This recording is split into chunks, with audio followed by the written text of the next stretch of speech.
Muy buenas tardes, mi nombre es Blanca Gallardo.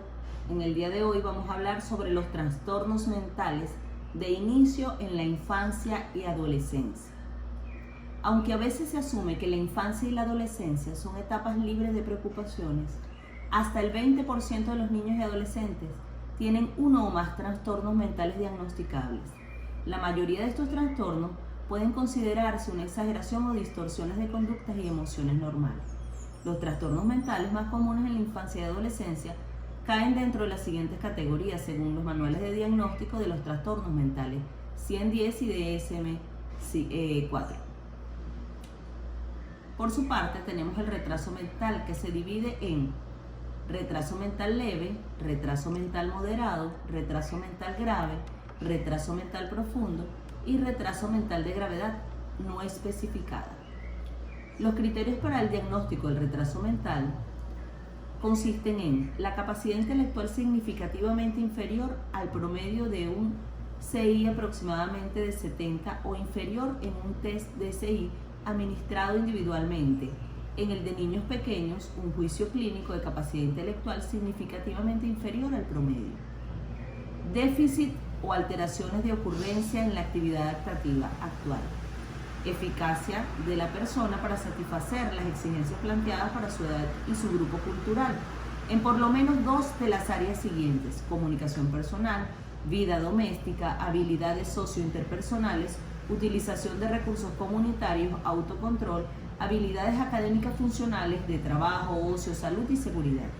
El inicio es anterior a los 18 años. Retraso mental leve, entre 50 y 55 aproximadamente a 70.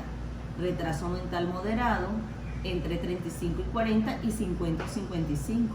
Retraso mental grave, entre 20 y 25 y 35 y 40.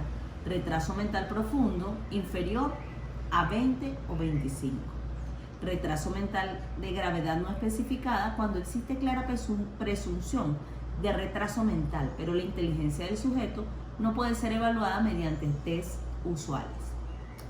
Por su parte, tenemos el trastorno del aprendizaje, que consiste el rendimiento en lectura mediante pruebas de precisión o comprensión normalizadas y administradas individualmente. Se sitúa sustancialmente por debajo de lo esperado, dado la edad cronológica del sujeto, su coeficiente de inteligencia y la escolaridad propia de su edad. Otro criterio es de acuerdo a la capacidad para el cálculo, evaluada mediante pruebas normalizadas administradas de manera individual. Se sitúa sustancialmente por debajo de la espera, dado la edad cronológica del sujeto, su coeficiente de inteligencia y la escolaridad propia de su edad. Los trastornos de habilidades motoras. Trastorno del desarrollo de la coordinación. Para su criterio diagnóstico del F82, trastorno del desarrollo de la coordinación, el rendimiento en las actividades cotidianas que requiere coordinación motora es sustancialmente inferior al esperado dada la edad cronológica del sujeto y su coeficiente intelectual. Puede manifestarse por retrasos significativos en la adquisición de los hitos motores, tales como caminar, gatear, sentarse, caérsele los objetos de la mano, una especie de torpeza, mal rendimiento en deportes, caligrafía deficiente. Y por otra parte tenemos el trastorno de la comunicación. A las puntuaciones obtenidas mediante evaluaciones del desarrollo del lenguaje expresivo, normalizadas y administradas individualmente, quedan sustancialmente por debajo de las obtenidas mediante evaluaciones normalizadas tanto de la capacidad intelectual no verbal como el desarrollo del lenguaje receptivo. El trastorno puede manifestarse clínicamente a través de unos síntomas que incluyen un vocabulario sumamente limitado, cometer errores en los tiempos verbales o experimentar dificultades en la memorización de palabras o en la producción de frases de longitud o complejidad propias al nivel educativo del sujeto. Los trastornos mixtos del lenguaje receptivo expresivo tienen cabida cuando las puntuaciones obtenidas mediante evaluaciones del desarrollo del lenguaje receptivo y expresivo normalizadas y administradas de manera individual quedan sustancialmente por debajo de las obtenidas mediante las evaluaciones normalizadas de la capacidad intelectual no verbal. Los síntomas incluyen los propios del trastorno del lenguaje expresivo, así como dificultad para comprender palabras, frases o tipos específicos de palabras, tales como términos espaciales. Trastorno fonológico, incapacidad para utilizar los sonidos del habla esperables evolutivamente, y propios de la edad e idioma del sujeto, tales como errores de la producción, utilización, representación u organización de los sonidos, como sustituir un sonido por el otro. Las deficiencias de la producción de los sonidos del habla interfieren en el rendimiento académico o laboral o la comunicación. El tartamudeo, que no es otra cosa que la alteración de la fluidez y la organización temporal normales del habla, adecuadas para la edad del sujeto, caracterizadas por ocurrencias frecuentes de más de los siguientes fenómenos: repeticiones de sonidos y sílabas, prolongaciones de sonido, interjecciones, palabras fragmentadas, bloqueos auditables o silenciosos, circunloquios, palabras producidas con un exceso de tensión física, repeticiones de palabras monosilábicas. Por otra parte, contamos con el trastorno generalizado del desarrollo. Estos trastornos se caracterizan por déficits graves y alteraciones generalizadas en múltiples áreas de desarrollo. Se incluyen alteraciones de interacción social, anomalías de la comunicación y la presencia de comportamientos, intereses y actividades estereotipados. Los trastornos específicos incluidos en este apartado son trastornos del autista, trastorno de Rett, trastorno desintegrativo infantil, trastorno de Asperger y trastorno generalizado del desarrollo no específico.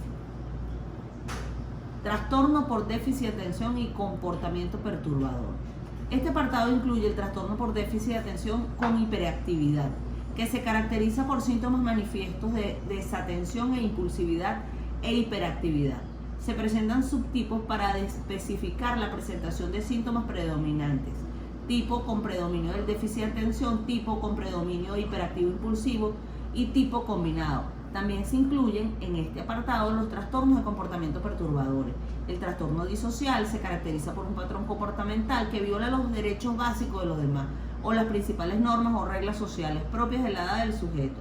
El trastorno negativista desafiante se caracteriza por un patrón de comportamiento negativista, hostil y desafiante. Este apartado incluye asimismo dos características no especificadas: trastorno por déficit de atención con hiperactividad no especificado y trastorno de comportamiento perturbador no especificado. Trastorno de tics. Los tics se definen con movimientos tics motores o sonidos o tics vocales breves, rápidos, repetidos, estereotipados, no rítmicos y carentes de objetivo. Afectan sobre todo la cara, el cuello y los hombros. Trastorno de la eliminación. La deposición repetida de heces en lugares inadecuados. La emisión repetida de orina en lugares inadecuados.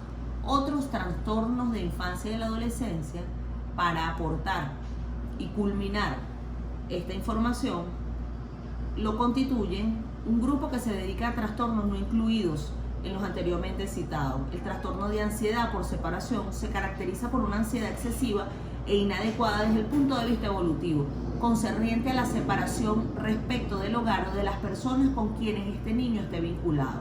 El mutismo selectivo se caracteriza por una persistente incapacidad para hablar en situaciones sociales específicas, a pesar de que el niño hable en otras situaciones.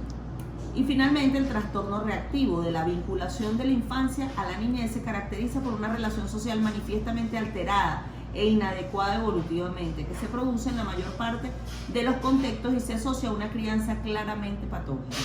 Espero que la información haya sido de utilidad.